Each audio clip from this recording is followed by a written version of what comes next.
함께 고백합니다. 나는 예수님의 사도입니다. 나는 누구냐? 이 영적 정체성을 정말로 믿음으로 고백하시면서 날마다 나아가시 바랍니다. 예수님은 제자들을 향해서 부르시고 제자 삼으시고 그들 향해서 사도라고 말했습니다. 어쩌면 우리보다 더 부족한 자들입니다. 서로 잘났다고 싸웠었고 예수님의 말씀을 오해하였고 자기들 주관적으로 생각하고 자기 멋대로 가기도 합니다. 그러한 제자들을 향해서 예수님은 아니 너희는 나의 사도가 될 거야. 할렐루야. 예수님은 오늘을 바라보는 것이 아니라 주님이 그들을 통해서 역사하실 모습을 바라보면서 너희는 사도야 라고 말씀하고 있습니다. 이 사도 거룩한 직분인데 이 시대 우리가 그것을 사용하지 못하게 만들었어요. 저는 우리 사도인전교회가 나는 사도입니다. 나는 사도입니다. 이 거룩한 믿음의 고백, 그래서 보내심을 받은 곳에서 주님의 역사와 능력을 전할 수 있는 저와 여러분이 되시기를 주의 이름으로 축복합니다. 다시 한번 고백합니다. 나는 예수님의 사도입니다. 옆 사람 바라보시면서요. 나는 예수님의 사도입니다. 두 번째요. 위기는 믿음으로 나가면 기회입니다. 위기 걱정하지 마세요. 믿음만 가지고 나가면 그것이 주님이 행하시는 놀라운 기회가 됩니다. 우리는 위기를 많이 만납니다. 그러나 이 위기를 만날 때에 주 예수 그리스도를 붙들면요, 그 붙드는 믿음을 통하여 우리는 기회가 될 수 있습니다. 우리 깊은 데로 가서 그물 내려 고기를 잡으라. 아무것도 못 잡은 위기잖아요. 그런데 그때 주님의 말씀을 듣고 믿음으로 나갔을 때에 그는 그물이 찢어지도록 많은 물고기를 잡는 기적을 경험하게 됩니다. 파도가 칩니다. 풍랑이 옵니다. 그 풍랑 가운데 오시는 예수님, 그게 어쩌면 그들에겐 위기였죠. 풍랑은 위기였습니다. 그러나 그 물 위로 걸어오신 예수님을 보고 먼저 기회를 잡은 자, 그 사람이 베드로였지요. 이 베드로는 위기를 믿음으로 승화시켰습니다. 그래서 누구도 걸을 수 없는 기적, 물 위를 걷는 기적을 경험하게 되는 겁니다. 우리 사도인전교회는 기회를 잡았습니다. 이 기회가 주님과 함께 나감을 통해서 기적을 행하는 놀라운 역사가 있기를 주의 이름으로 축복합니다. 우리도 여러분도 위기를 만나요. 늘 위기죠. 어쩌면 살아있는 것 자체가 위기일 거예요. 어떻게 시시각각 내 마음이 변할지 주위 환경이 변할지 몰라요. 그러나 그 위기 속에서 우리가 주님을 향한 믿음만 지켜나간다면 그것은 주님이 행하시는 놀라운 기적을 행하는 기회가 됩니다. 할렐루야. 위기를 만나면 우리는 뭐라고 말하죠? 나에게 뭐가 왔다? 할렐루야. 잘하시네요. 역시 훈련이 됐습니다. 위기를 만나면 나에게 기회다. 기회다. 위기를 만나면 할렐루야. 누군가 위기를 만났습니까? 문제를 만났습니까? 그럴 때 함께 선포해 주시기 바랍니다. 옆 사람 보시면서 위기는 당신의 기회입니다. 할렐루야. 위기는 우리들의 기회입니다. 그때 넘어질 수도 있지만 일어설 수도 있습니다. 그래서 그 주님 붙들고 일어서서 와 주님이 하셨습니다. 이 놀라운 고백이 있기를 바랍니다. 예수를 향한 믿음이 있는 사람이든지 믿음이 없는 사람이든지 문제를 많이 만납니다. 믿음 생활 잘한다고 문제가 없는 건 아닙니다. 어떤 분이 그래요. 전도하면서 예수 믿으면 문제 다 해결돼요. 안 돼요. 죽어요. 그래도 그 사람도 질병 만나고요, 아픔 만나고요, 예수 믿었는데 사업이 쫄딱 망할 수도 있어요. 교회 나와서 그럴 수도 있어요. 그러면 어떤 사람이 그렇게 얘기하더라고요. 나랑 교회랑 맞지 않나 봐요. 그런 말도 해요. 아니에요. 맞는 거예요. 맞아요. 다 맞아요. 할렐루야. 주님은 오르십니다. 우리가 예수님 믿다가 문제를 만나요. 그것은 천국 갈 때까지 지속될 겁니다. 여러분이 죽는 그 순간까지 문제는 있습니다. 그래서 때로는 사고를 통해서 죽을 수도 있어요. 내 인생이 문제를 만나서 죽을 수 있다니까요. 질병을 만나서도 죽을 수도 있어요. 이 문제를 통하여 어떤 사람은 믿음이 자랍니다. 어떤 사람은 믿음을 잃어버립니다. 그 차이를 보면요, 한번 따라하시기 바랍니다. 문제를 통하여 무엇을 바라보냐? 문제를 통하여 무엇을 바라보냐에 있어서요, 어떤 사람은 믿음이 일어나고요, 어떤 사람은 믿음을 잃어버려요. 문제를 만났어요. 그러나 그때 예수님을 바라보면요, 하나님의 뜻을 알 수 있습니다. 나에게 왜 질병이 왔지? 왜 나에게 아픔이 왔지? 나에게 문제가 왔지? 그 문제를 통하여 예수님 바라보면요, 하나님의 뜻을 알아요. 그래서 죽음도 유익합니다. 죽지 않는 게 아니에요. 죽어도 유익한 거예요. 스데반 집사님 돌에 맞아 죽었습니다. 그러나 그 거룩한 죽음이 우리는 순교라고 말합니다. 할렐루야. 그 거룩한 순교로요, 믿음의 사람들이 엄청 일어났습니다. 왜요? 자신의 죽음을 통하여 하나님의 뜻을 알았기 때문입니다. 사도 바울도 마찬가지죠. 사도 바울도 내가 예루살렘에 올라가면 내가 어떻게 되죠? 결박됩니다. 내가 예루살렘에 올라가면 자신이 결박될 걸 믿음의 사람, 성령의 사람을 통하여 이야기합니다. 그래서 사람들은 붙잡습니다. 바울이요, 가지 마세요. 우리와 함께 합시다. 그런데 사도 바울은 아니다, 나는 가리라. 왜요? 결박당하는 것이 내게는 뭐다? 유익함이다. 하나님의 나라에는 유익함이 있다. 나는 이 결박을 통하여 로마로 갈 것이다. 로마에 가서 나는 그곳에서 복음을 전하고 그 로마가 그리스도의 복음이 증거되는 복음의 전초 기지가 되리라. 할렐루야. 왜요? 그 당시 로마는, 모든 세계는 로마로 향하였기 때문입니다. 그 정복의 길이 복음의 길이 될 것이다. 이 바울은 꿈을 꾸었습니다. 그래서 자신의 죽음도 유익한 겁니다. 결박당하는 것, 이것은 문제였지요. 그러나 그 문제를 가지고 그는 회피한 것이 아니라 예수님을 바라보았습니다. 예수님, 내가 결박당하는 게 유익할까요? 아니면 자유한 게 유익할까요? 인간적인 생각은 자유함이 유익이라고 말합니다. 그러나 그의 결박이 하나님 보실 땐 유익이었습니다. 예수님도 마찬가지죠. 겟세마네 동산에서 기도하시죠. 사람들은 주님이 십자가에 지는 것을 옳지 않다고 얘기합니다. 제 아들은 예수님의 십자가에 가는 길을 막아섭니다. 예수님, 모든 사람이 주님을 떠나서 나는 주님을 떠나지 않겠습니다. 혹여나 누군가 예수님을 잡으려면요, 제 안에 있는 칼을 가지고 이놈들을 죽이겠습니다. 내가 예수님 지켜드릴게요. 이렇게 이야기합니다. 그러나 예수님은 이 제자들에게 기도의 모습을 보여주는 거죠. 내 생각을 버리기 위한 겟세마네 기도, 내 고집을 버리기 위한 겟세마네 기도, 그거 진짜 어렵습니다. 내 생각을 내려놓는 것, 내 고집을 내려놓는 것, 그것은요 진짜 어렵습니다. 왜요? 나 자신을 이기는 게 너무 어려워서 그래요. 내 혈기, 내 자, 내 모습을 이겨내는 것 정말로 어려워요. 그래서 예수님이 어떻게 하십니까? 예수님이 십자가 지기 싫어서 그 겟세마네 동산에서 땀방울이 핏방울이도 기도하는 게 아니에요. 예수님은 십자가 지러 오셨어요. 그런데 우리에게 뭘 보여주기 원하느냐? 예수님도 십자가 지기 싫어서 저렇게 기도하셨나? 그게 아니에요. 예수님이 이 겟세마네 동산에서 기도하시는 모습을 보여준 것은 우리의 삶에서 내 자아, 내 생각을 하나님의 뜻과 싸울 때 그것이 얼마나 어려운 줄 아니? 내 고집을 이겨내는 것이 얼마나 어려운 줄 아니? 그것은 철저한 자기 죽음의 기도가 있지 않으면 주님의 길을 가지 못해. 그래서 너 자신과 싸움의 기도가 일어나고 그 자신과의 싸움에서 이겨야 십자가의 길을 가는 거야. 그걸 우리에게 보여주신 거예요. 그러면서 하시는 말씀이 못하는 게 아니라 할 수 있다는 겁니다. 할렐루야. 기도하면 가능해. 그 철저한, 그리고 예수님의 기도의 모습이 저는 너무 참 감동이 되더라고요. 예수님이 겟세마네 동산에서 기도하실 때 어떻게 기도하시냐 아십니까? 한번 더 합니다. 얼굴을 땅에 대시고.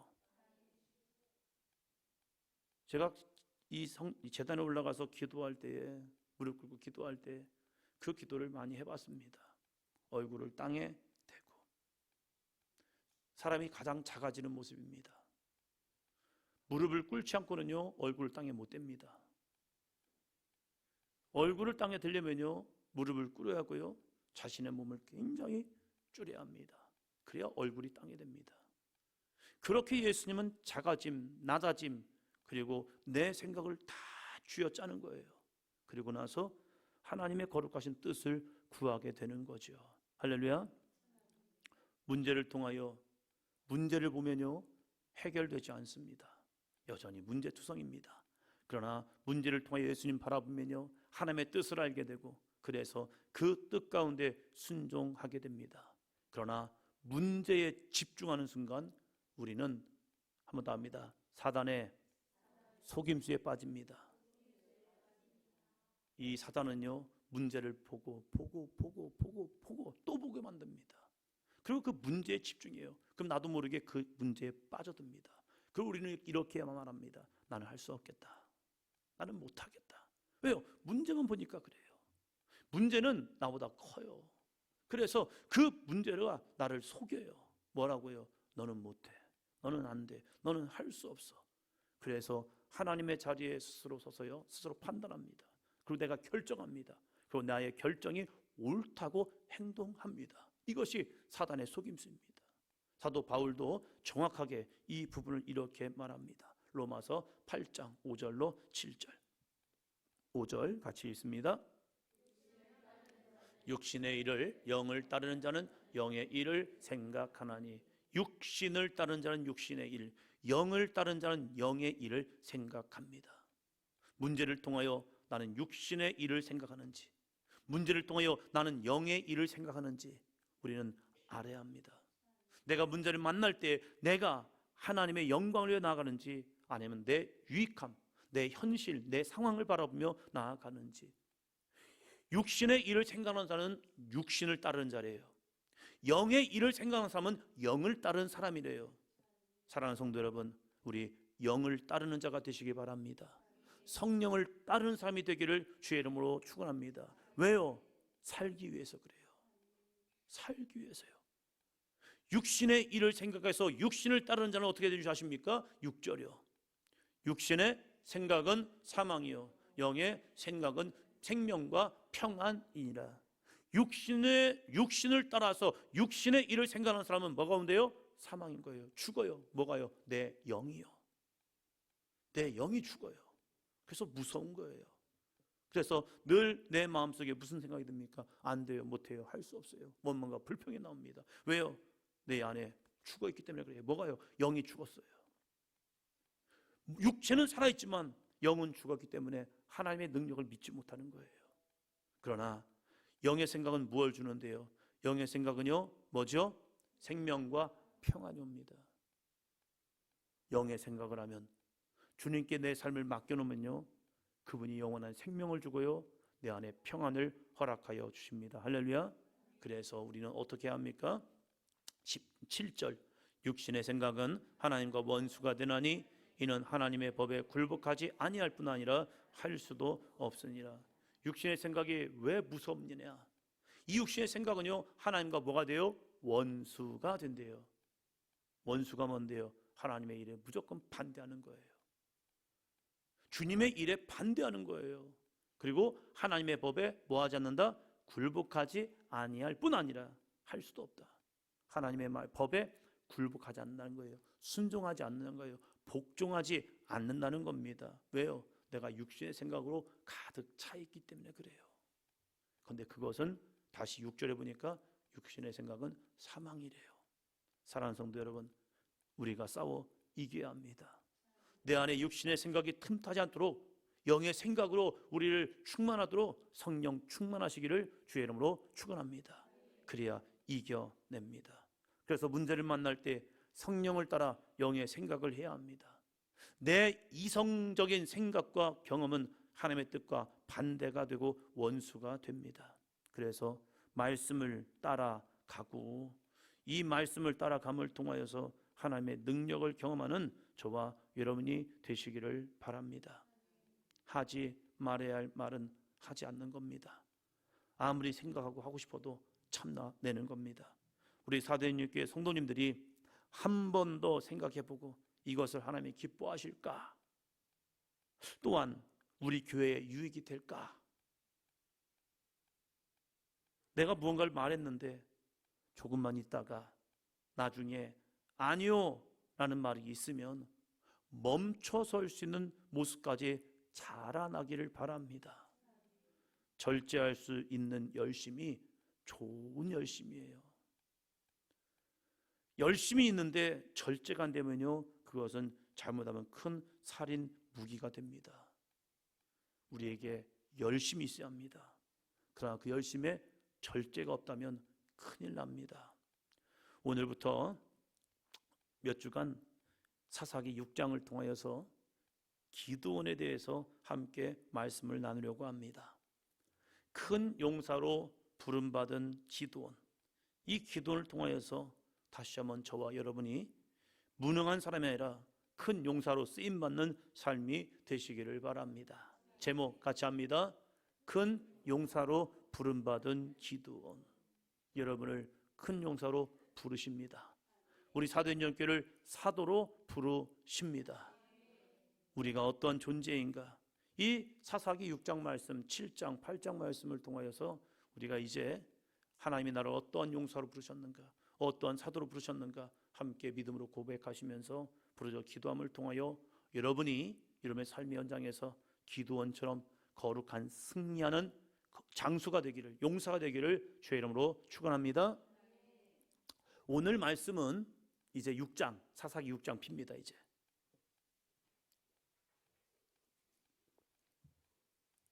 사사기 6장을 핍니다.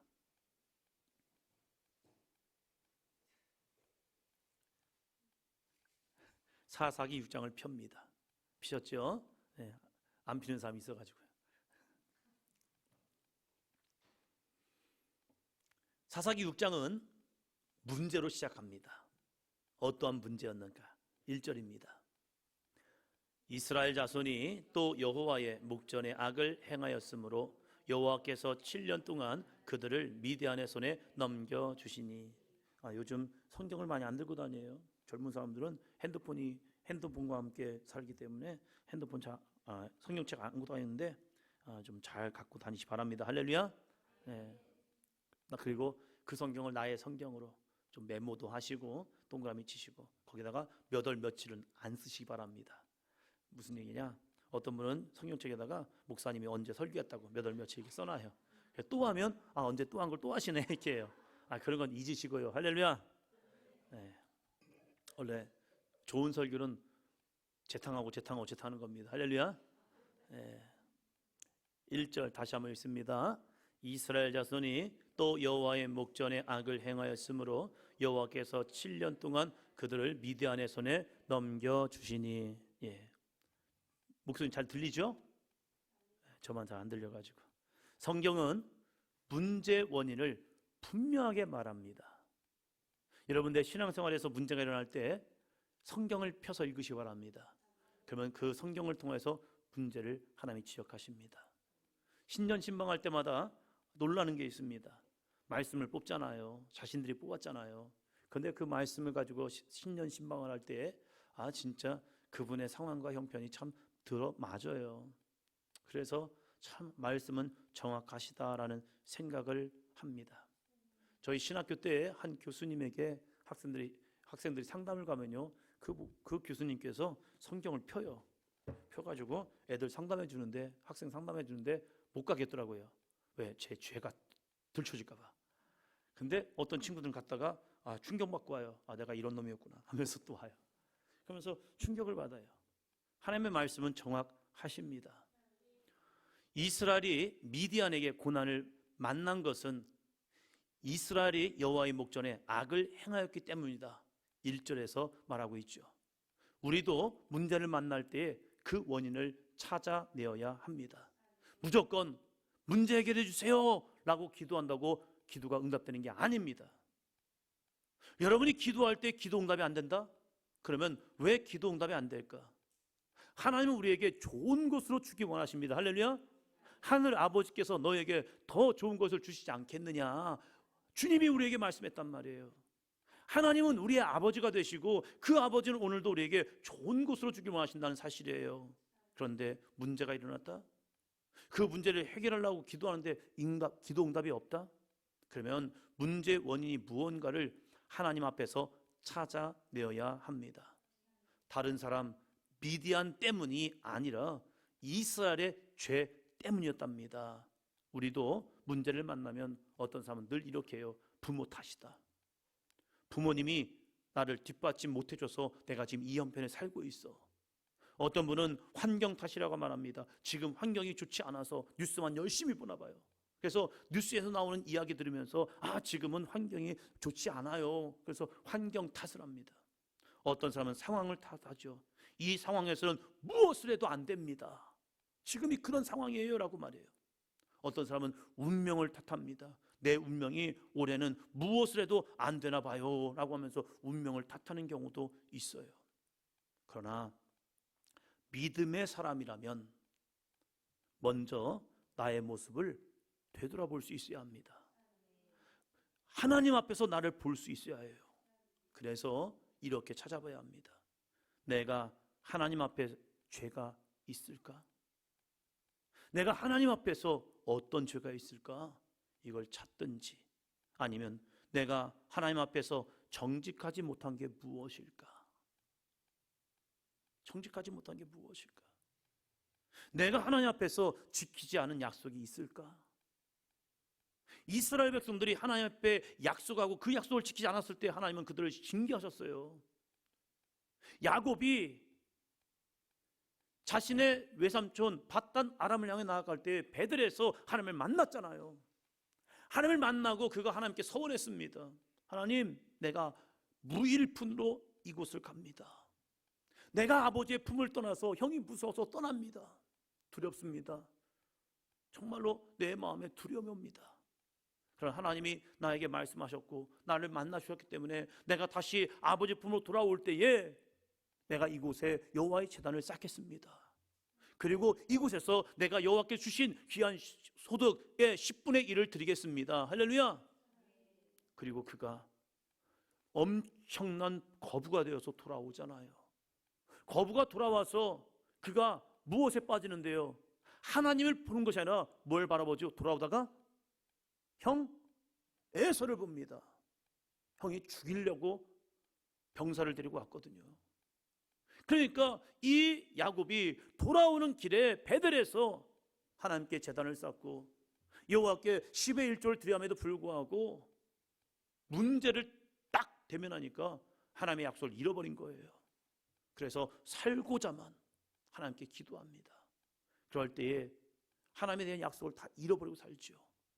그러다가 가나안에 정착하고 살다가 그의 딸 이 강간 사건을 통하여서 그의 아들 이제 레위와 유다가 이 가나안에 있는 남자들을 죽임을 통해서 보복 전쟁을 통하여서 이제 다른 족속들에게 미움거리가 되었습니다.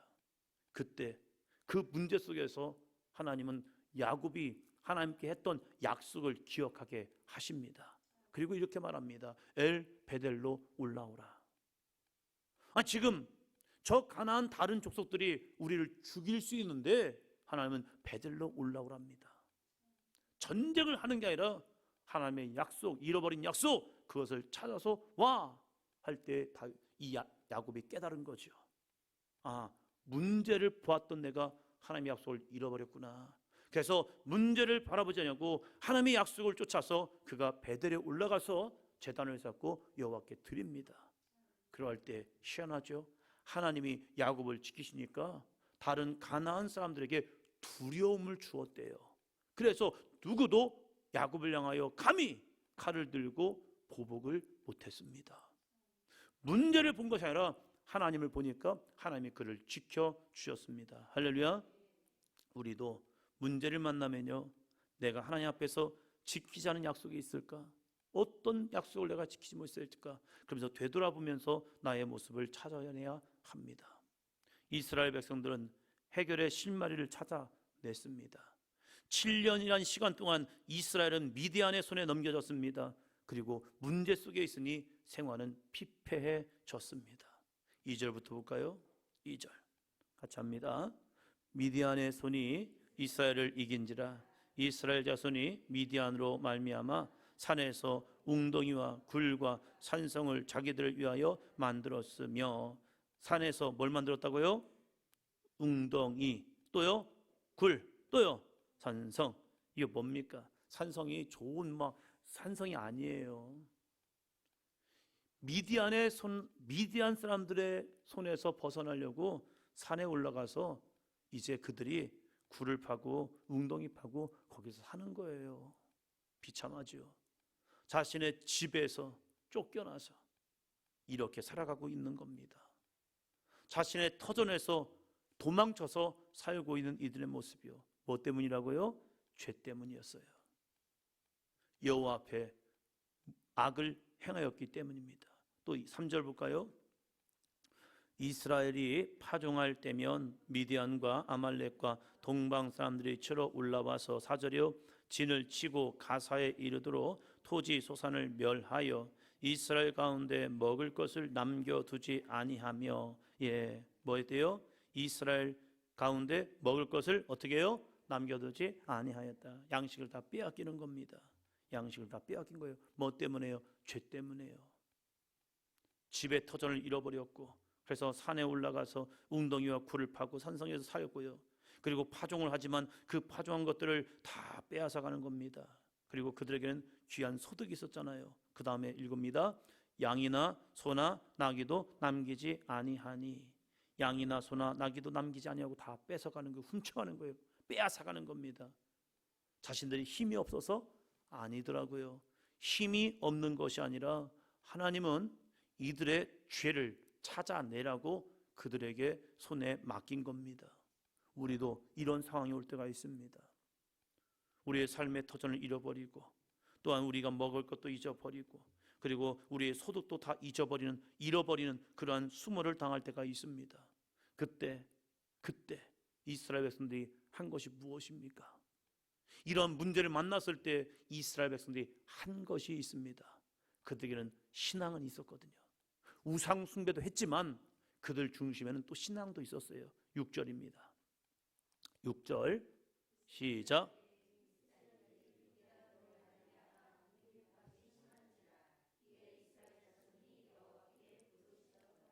미디안으로 말미암아 궁핍함이 심한지라 이에 이스라엘 자손이 여호와께 왜요? 부르짖더라. 여러분, 궁핍함이 심한 후에 하나님께 부르짖지 않기 바랍니다. 하나님을 부르짖고 하나님의 뜻 가운데 순종하시기를 바랍니다. 그러나 때로는 우리가 불순종함을 통해서 내 안에 궁핍함이 심할 때가 올 때가 있어요.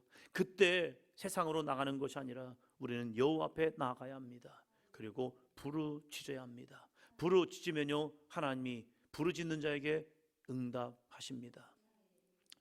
우리도 문제를 일어나면 부르짖으러 성전에 올라와야 하죠. 문제를 가지고 하나님께 기도해야 합니다. 한나가 자신의 문제를 가지고 성전에 올라가 기도했습니다. 히스기야가 자신의 문제와 나라의 문제를 가지고 하나님께 기도했습니다. 우리의 믿음의 선진들은요 많은 핍박을 받으면서도 불구하고, 힘들게 어렵게 일함에도 불구하고 자신의 문제가 있을 때마다 성전에 올라가 기도했습니다. 저 어렸을 때 저희 시골 교회도 1층, 2층은 뭐 올라가서 잠옷실로 이렇게 만들어 놨어요. 교회 가서 공부도 했습니다. 방들이 있어가지고 공부하다가 누군가 들어오는 소리가 들립니다. 그러면요 기도하실 때 불 꺼놓고 하잖아요. 그러면 그 2층에서 빼꼼히 쳐다봅니다. 누가 오셨나 하고, 그리고 그분들의 기도를 가만히 듣기도 해요. 혼자. 그분들은 제가 있는지 없는지 모르겠죠. 그래서 보면서 저분은 이렇게 나와서 기도하시는구나, 저분은 기도하시는구나. 새벽에 나올 수 없는 분들은 저녁에 나와서 기도도 해요. 문제가 있으니까 그 문제를 가지고 울며 불며 기도하십니다. 그 기도의 모습을 보면서 기도구나. 근데 그분들의 기도가요 훗날에 어떻게 응답되는지가 보여지더라고요. 그래서 제가 시골 갈 때 물어봐요. 어머니한테, 어머니 누구누구 집사님 그 남편 어떻게 되셨대요? 물어보면요 그분이 교회를 나오고 그런데요. 엄청나게 핍박하던 분들이거든요. 엄청나게 핍박하던 분들이에요. 그런데 그러한 문제를 가지고 하나님 앞에 나와 기도하니 하나님께서 그들의 기도 가운데 응답하시더라고요. 믿음의 사람들은 문제를 만날 때 그 문제를 가지고 그냥 있지 않습니다. 그 문제를 가지고 하나님 앞에 나아가 하나님께 기도합니다. 할렐루야.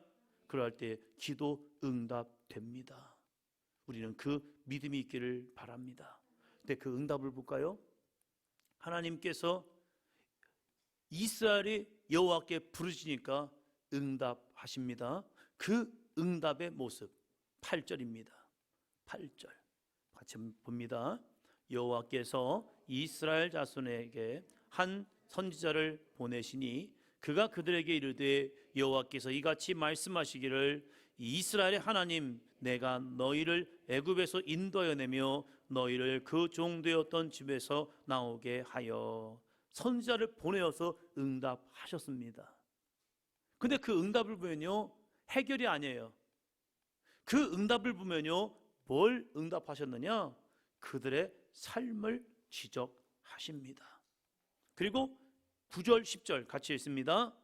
애굽 사람의 손과 너희를 학대하는 모든 자의 손에서 너희를 건져내고 그들을 너희 앞에서 쫓아내고 그 땅을 너희에게 주었으며 내가 또 너희에게 이르기를 나는 너희의 하나님 여호와이니 너희가 거주하는 아모리 사람의 땅의 신들을 두려워하지 말라 하였으나 너희가 내 목소리를 듣지 아니하였느니라 하셨다 하니라. 할렐루야.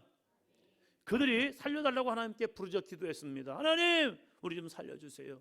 이 문제 좀 해결해 주세요. 이 질병 좀 고쳐주세요. 이 환경을 좀 이겨내게 도와주세요. 하나님께 부르짖었는데 하나님께서 어떻게 응답하셨느냐? 선지자를 보내셔서요 그들에게 조목조목 이야기하시면서 야 내가 너희를 애굽 땅에서 인도하여 너희를 종되었던 집에서 나오게 했잖아. 애굽 사람의 손과 너희를 학대하는 모든 자의 손에서 너희를 건져내었잖아. 그들을 너희 앞에서 쫓아내고 그 땅을 너희에게 주었잖아. 그리고 너희에게 명령했잖아. 너희가 거주하는 아모리 사람의 신의 땅의 신들을 두려워하지 말라. 그리고 그들을 섬기지 말라. 그런데 그들이 뭐 했어요? 너희가 내 목소리를 듣지 아니하였다.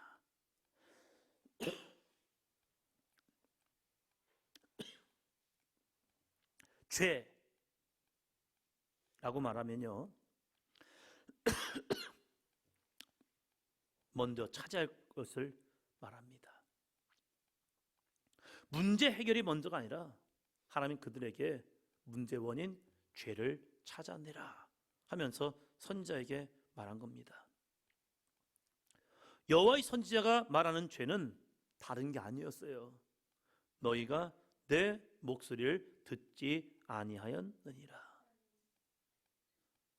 여러분은 우리로 말하면 여러분의 문제를 가지고 목사님 저 기도 좀 해주세요. 이런 문제를 가지고 있는데 그 문제 가지고 좀 기도 좀 해주세요 했는데 목사님이 제가 여러분에게 기도해 줘야 하는데 여러분의 문제를 지적해요.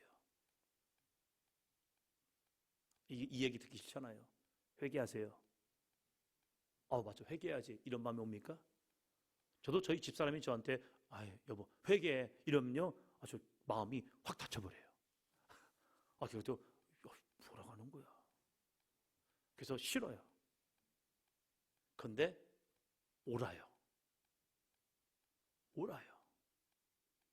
문제를 만났을 때 하나님의 선지자가 이스라엘 자손에게 문제 해결점을 알려줍니다. 근데 그 해결점이 무엇이냐? 너희가 여호와의 목소리를 듣지 아니하였다. 내 생각에는 아모리 사람의 땅에 들어왔으니 그 신들을 우리도 섬겨하지 않을까? 라는 생각이 들어온 겁니다. 다른 우상들을 섬기거든요. 이 땅에 많은 사람들이 그 우상을 섬기면서 잘 되는 것 같거든요.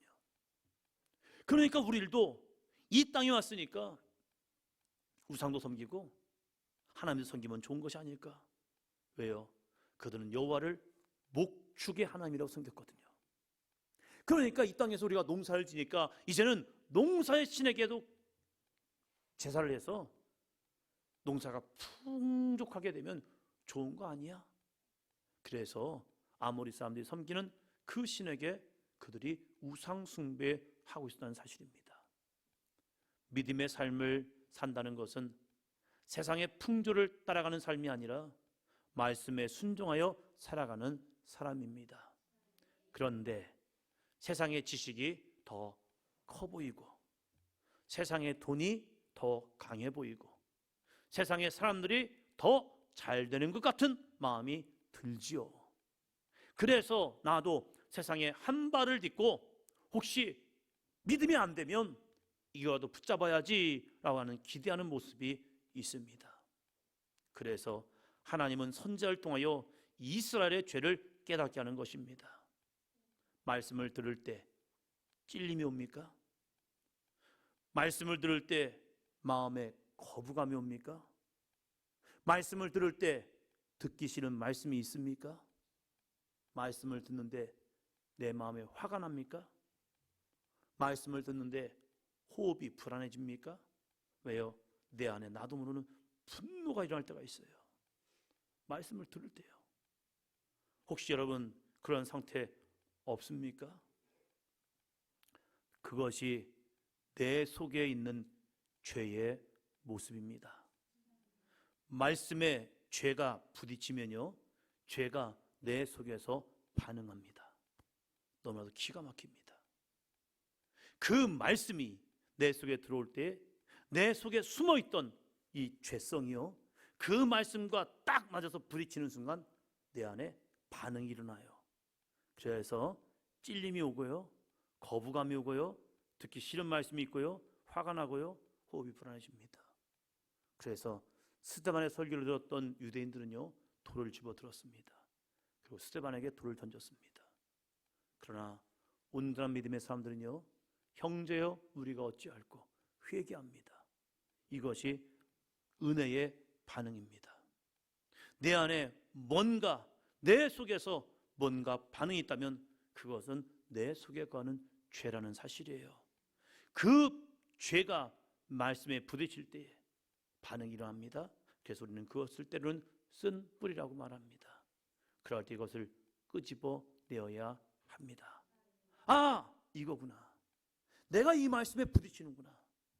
내가 충성에 부딪히는구나. 내가 순종에 부딪히는구나.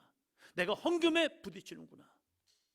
내가 하나님의 말씀 복종에 부딪히는구나. 이것이 내 속에 거하는 죄의 모습이라는 사실이에요. 그걸 가지고 이거 어떡할까? 듣지 말까? 이게 아니라 주님 깨닫게 하시니 감사합니다. 이것을 내 안에서 끄집어 내기를 원합니다. 주여 내 안에 이 생각이, 이 마음이 예수 그리스도의 이름으로 명이 떠나갈지어다 해야 합니다. 그런데 많은 사람이 말씀이 틀렸다고 합니다. 나를 시험하게 한다고 합니다.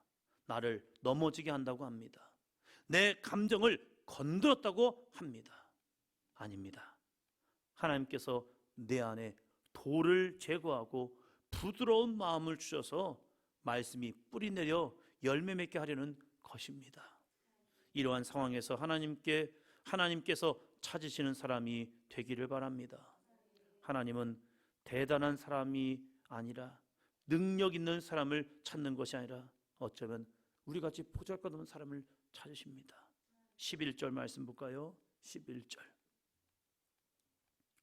여호와의 사자가 아비에셀 사람 요아스에게 속한 오브라에 이르러 상수리나무 아래에 앉으니라.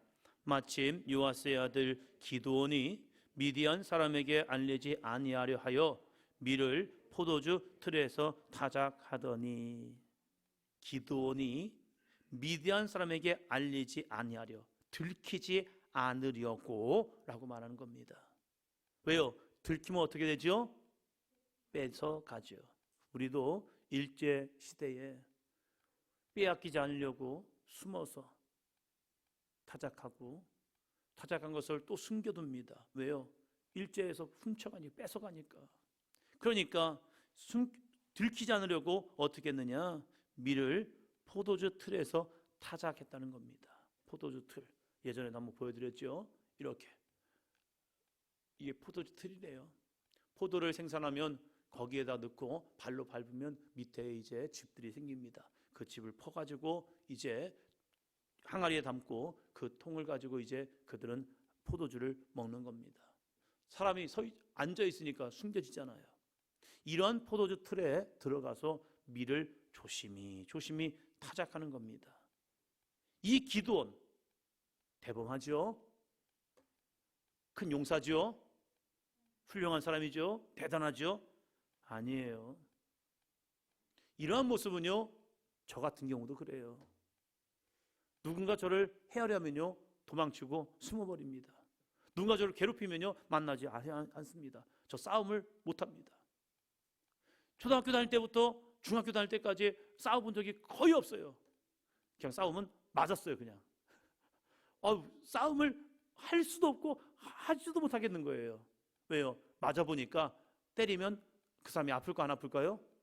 아프겠더라고요. 맞아보니까 알더라고요. 그러니까 누구를 때리기도 애매한 거예요. 왜요? 때리면 아플 텐데. 이 마음 때문에요. 그래서 이 어렸을 때 싸움을 거의 안 했어요. 말싸움을 했죠. 쫑쫑쫑쫑 말씀하는데 막 이렇게 서로 치고받고 그거 못하겠는 거예요. 믿음의 삶을 산다는 것은 바로 어떠한 보면 이 모습이에요. 기드온은 믿음의 사람이 자신의 곡식을 빼앗아가니 숨어서 밀을 타작하는 것이었어요. 대범하거나 대단한 사람이 아니라 우리와 같은 보통 사람입니다.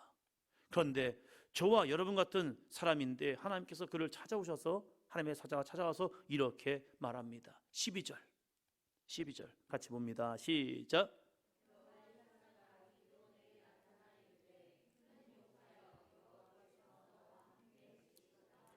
여호와의 사자가 그에게 뭐라고 말하죠? 큰 용사여. 이 말을 들을 때 가장 황당한 사람이 있었을 겁니다. 누굴까요? 기드온이라고 말하죠. 기드온이라고 말하죠.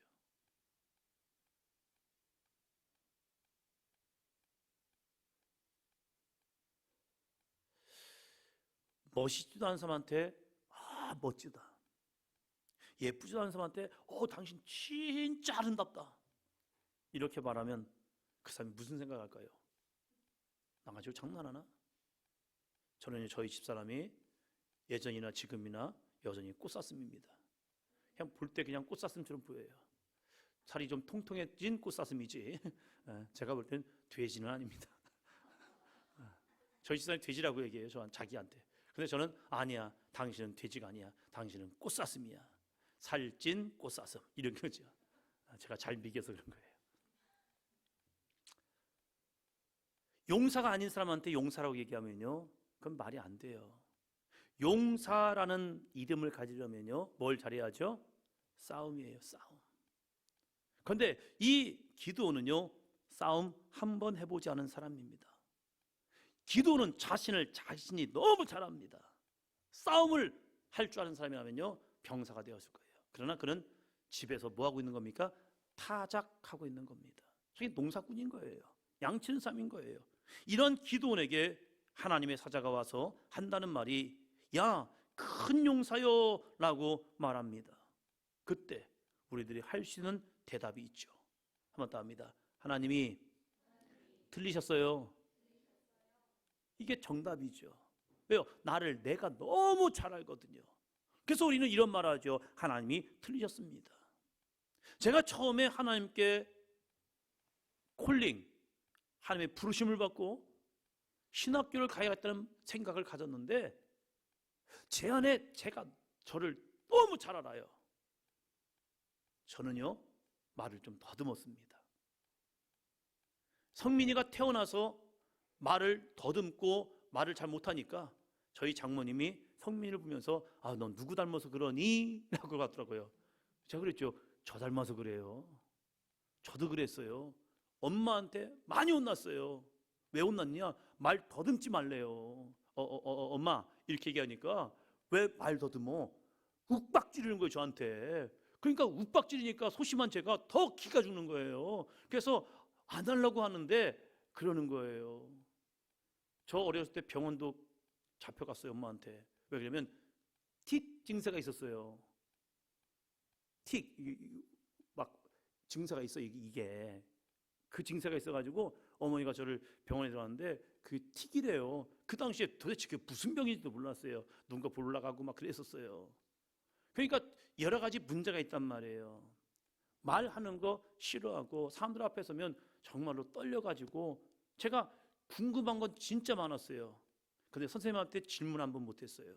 왜 그러면 가슴 떨려가지고. 이 말을 하면 선생님이 뭐라고 얘기하실까? 이걸 물어보면 애들은 어떻게 반응할까? 그래서 아싸라게 안 물어보면 속 편해요. 그래서 모르는 거 모르는 대로 사는 게 편해요. 속은 편해요.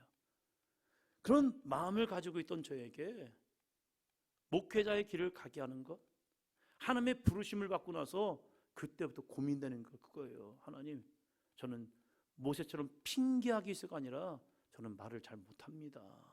말을 더듬습니다. 국어책 읽으려고 꼬입니다, 말이. 저는 혀가 짧아서인지 저희 초등학교가 황북국민학교인데 그 발음이 좀 안 됐었어요. 그래가지고 저는 발음이 안 되는 단어는 넘어가 버려요. 설교 준비하다가도 발음이 좀 꼬인다면 단어를 바꿔버려요. 쉬운 단어로 만들어 버려요. 그렇게 제가 그런 사람인데 하나님의 콜링을 받았단 말이에요. 부르심을 받았단 말이에요. 그래서 하나님께 하나님 부르심은 알겠는데 저는 아니잖아요. 성품이나 기질이나 이런 것 보면 저는 아니잖아요 하면서 하나님께 많이 기도했습니다. 왜요? 저를 알기 때문에. 그래서 저는 하나님께 이렇게 얘기했습니다. 하나님이 틀렸습니다. 성품과 기질과 공부를 잘하는 형들이 가는 게 맞지 왜 저를 부르십니까? 저는 아닌 것 같습니다. 그러면서 그 하나님 앞에 많은 시간 동안 하나님이 틀렸어요 라고 말함에도 불구하고 하나님은 저한테 너야 라고 말씀하더라고요. 왜 날까? 왜 날까? 기도는요 자신을 너무 잘 알았습니다. 기도는 자신을 볼 때 이렇게 하나님이 자기를 불러줬으면 좋을 것 같다는 생각도 했을 거예요. 겁쟁이 기도원, 소심한 기도원, 유약한 기도원이라고 불렀으면요 이 기도원이 하나님 맞아요. 어떻게 저를 그렇게 잘하십니까? 라고 얘기했을 거예요. 그런데 하나님의 사자가 하나님의 말씀을 가지고 와서 기도원에게 이렇게 말합니다. 큰 용사여. 옆 사람 바라보시면서요. 큰 용사여. 큰 용사여.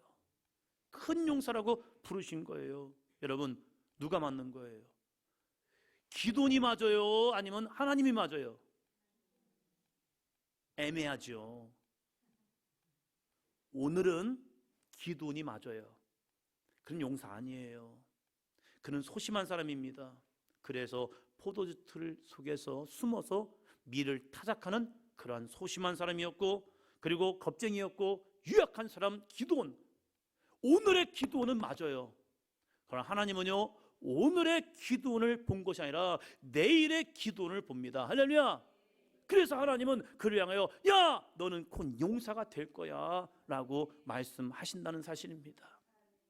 사랑하는 성도 여러분, 오늘 나의 모습을 가지고 하나님 틀렸어요 라고 말하는 사람이 아니라 하나님이 내일 나를 통하여 하실 모습을 기대하면서 하나님이 옳으십니다, 하나님이 맞습니다, 하나님이 정확하십니다, 하나님이 뜻대로 나를 사용하여 주옵소서. 할렐루야. 기도하시기 바랍니다. 하나님이 나를 사용하겠다는데 내가 못 가요, 안 가요, 할 수 없어요 라고 하는 것이 아니라 맞습니다, 주님 저를 사용하여 주옵소서.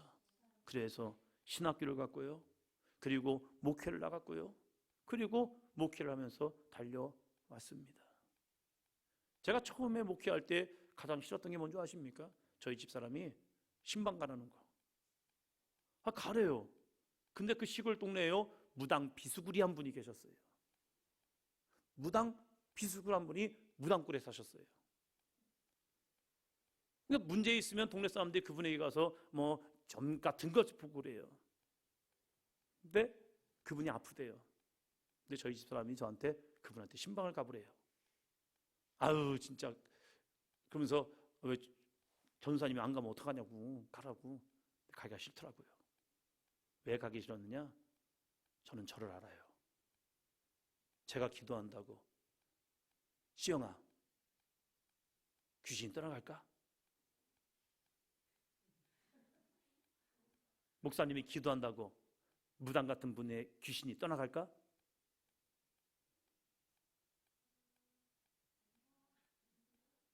고민이 많다는 거죠.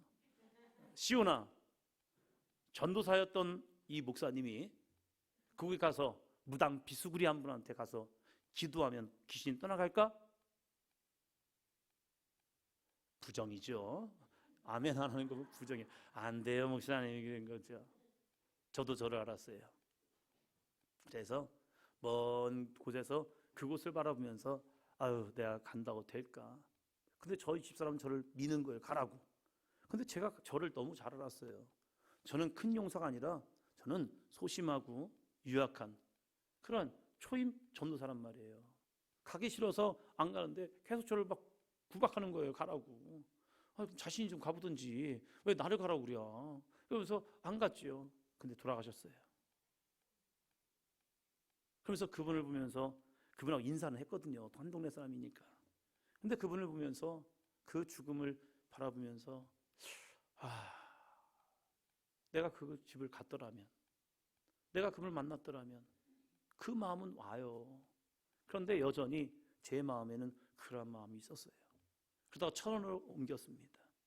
천원에서 목회할 때 한 분이 저한테 경상도 사투리를 쓰는 이 강원도에 사는 분이 저한테 머리를 디미면서 이렇게 얘기하시는 거예요. 전사님, 그때가 목사 안수를 받았나? 목사님, 저를 위해 기도해 주면 제 안에 있는 귀신이 떠날 것 같대요. 해봤어야죠. 안 해봤어요. 이소영 집사님, 한 번도 안 해본 목사가 귀신을 떠나달라고 기도해 주는 분에게 기도를 해주면 귀신이 떠나갈까요? 안 떠나갈까요? 이분도 부정이에요. 안 된다는 거죠. 안 된다는 거죠. 뭐 옆에서 나는 믿음이 있어라고 생각하시면서 웃었던 우리 이미숙 권사님, 한 번도 귀신을 쫓아보지 못한 목사가 성도님이 와서, 그것도 우리 교인은 아니었어요. 성도님이 와서 목사님이 기도해주면 귀신이 떠나갈 것 같다고 하면서 기도를 부탁하는데, 기도하면 떠나갈까요? 안 떠나갈까요? 그렇죠. 그게 우리의 믿음이에요. 저도 그랬어요. 그래서 기도해주기 싫었어요. 왜 그러냐면 제가 기도한다고 안 될 것 같은데 그분이 기도해달라는 거예요. 그런데 중요한 게 있습니다. 기도해주기 싫었는데 머리를 디밀었습니다. 머리를 대고 저한테 기도해달라는 거예요. 그렇게까지 됐기 때문에 저는 어쩔 수 없이 그의 머리에 손을 얹고 기도했어야 합니다. 그 상황이 된 거예요. 그냥 서서 목사님 기도해 주세요 하면요, 예, 제가 다음에 기도드릴게요 보냈으면 될 거예요. 근데 그분이 무릎을 꿇고 기도를 받으려고 했습니다. 그 상황에서 제가 기도 안 해줄 수가 없잖아요. 기도를 해드렸습니다. 그리고 들은 게 있잖아요. 그래도 수단께 3년이면 뭘 읽죠? 풍어를 읽죠. 그래도 신학교를 다녔고, 그리고 전도사도 했고, 목사 안수도 받았는데 그래도 대충은 알잖아요. 그래서 기도했습니다. 중요한 질문이 됩니다. 이제 기도했습니다. 그것도 제 이름으로 아니고 예수 그리스도의 이름으로. 기도 잘못하면요 귀신이 올라탈 수 있습니다. 저한테. 그래서 이게 중요한 겁니다. 성경에 써 있잖아요. 귀신 쫓아내다가 그 귀신 들인 사람이 갑자기 공격하는 것도 있잖아요. 무섭더라고요. 그래서 기도하면서 열심히 봤습니다. 이 사람이 어떻게 반응할까. 그래서 눈이 마주쳤습니다. 근데 그 눈이 마주친 것이요 무서웠습니다. 약간 귀신 들린 분이 쳐다보면요 이렇게 쳐다보는 게 아닙니다. 싹 쳐다보는데 섬뜩하더라고요. 그래서 제가 이랬습니다. 어이씨, 너무 무서웠어요. 기도해 주는데 이분이 갑자기 눈을 뜨면서 저를 쳐다보는 순간 등골이 오싹했어요. 어이씨, 놀래가지고 저 욕은 안 하는데 어이씨 이럽니다. 어이씨, 깜짝 놀랐네. 기도하세요 이렇게 했죠. 저 쳐다보지 말고 기도하라고요. 쳐다보니까 무서우니까 왜 저를 쳐다보냐고, 기도하시자고. 그래서 기도해드렸습니다. 열심히 기도했습니다. 들은 풍어를 가지고 기도했습니다. 그리고 눈을 떴습니다. 예은아, 귀신이 떠나갔을까 안 떠나갔을까? 꼭 같은 거지. 눈을 떴습니다. 기도 다 끝나고 눈을 떴는데 그대로시더라고요. 아, 주여. 아, 그렇지. 원래 그런 거예요. 저 해보지 않았단 말이에요. 저는 큰 용사가 아니라 그냥 유약한 소심한 소심쟁이 그런 목사인 거예요. 근데 그분이 왔단 말이에요. 근데 제 안에 주님의 음성이 들려지는 것 같아요. 야, 이 약한 여인, 이 여인은 네가 기도해주면 나을 것 같다고 왔는데 왜 너에게는 믿음이 없니? 이 음성이 주한테 들려왔어요. 그래서 아, 주님, 그러게요. 해봐셔야죠. 안 해봤는데 어떡합니까? 안 될 것 같은데 어떡합니까? 그런데 네 이름으로 하는 게 아니라 내 이름으로 하는 거야.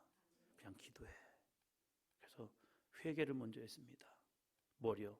제 믿음 없음을. 그리고 다시 기도했습니다.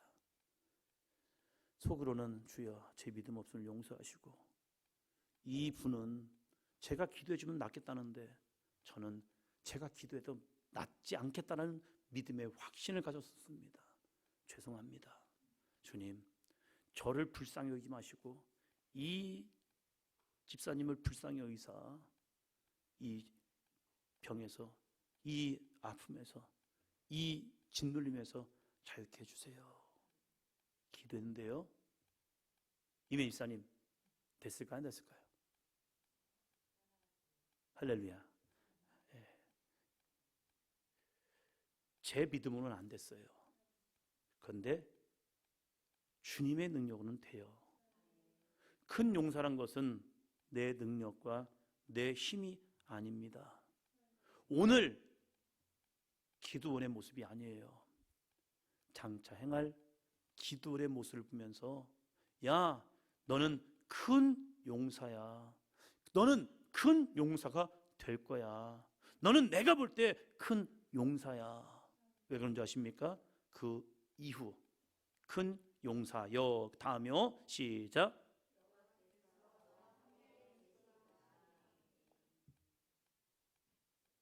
여호와께서 너와 함께 계시도다.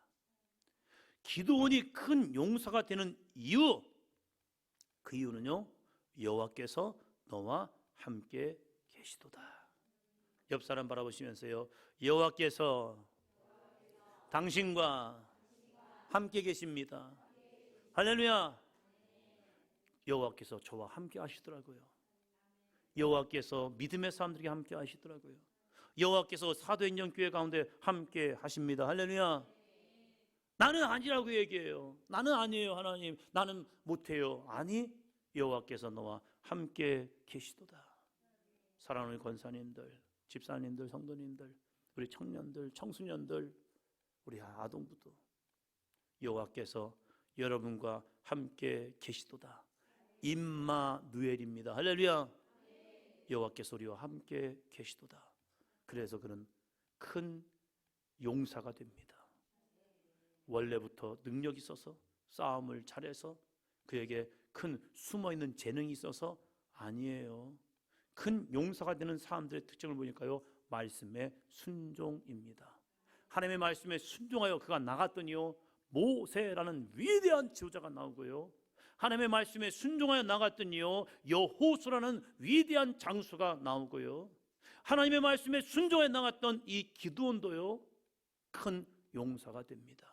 만약 그가 하나님의 말씀에 순종하지 않았다면 그는 용사가 되지 않습니다. 여전히 찌질하고 보잘것없고 아무것도 쓸모없는 그러한 기드온이었을 겁니다. 그러나 그가 하나님의 말씀하여 그 말씀에 순종하여 믿음으로 나갔을 때 그가 큰 용사가 됩니다. 다시 한번 옆 사람을 축복합니다. 여호와께서 당신과 함께 계십니다. 또한 여러분의 마음속에 여호와께서 나와 함께 계시노라. 할렐루야. 여호와께서 나와 함께 계십니다. 여호와께서 나와 함께 계십니다. 여호와께서 나와 함께 계십니다. 할렐루야. 그래서 우리도 사도가 될 수 있습니다. 사도가 된 것은 그들이 뛰어나기 때문이 아닙니다. 그들이 오직 성령이 너에게 임하시면, 성령이 임하니 그들이 사도가 되어 땅 끝까지 이르러 주의 복음을 전합니다. 사랑하는 성도 여러분, 우리도 성령 받았잖아요. 할렐루야. 성령 하나님이 우리와 함께 하시잖아요. 할렐루야, 할렐루야, 함께 하시잖아요. 그래서 우리도 믿음으로 고백하며 선포하며 나아가 보자는 겁니다. 대단한 능력 아닙니다. 성령 하나님이 함께 하시면 우리가 사도가 되어 오늘도 주 예수의 이름을 부르는 자에게 거룩한 표적과 능력과 역사가 나타날 줄로 믿습니다. 여호와께서 나와 함께 계시도다. 여호와께서 너와 함께 계시도다. 그래서 나는 더 이상 보잘것없는 존재가 아니라 주께서 함께 하시는 위대한 큰 용사, 하나님이 나를 사용하시는 거룩한 믿음의 사도가 되리라. 할렐루야. 믿음으로 고백하시며 나가는 이 귀한 성령 집회가 되기를 주의 이름으로 축원합니다.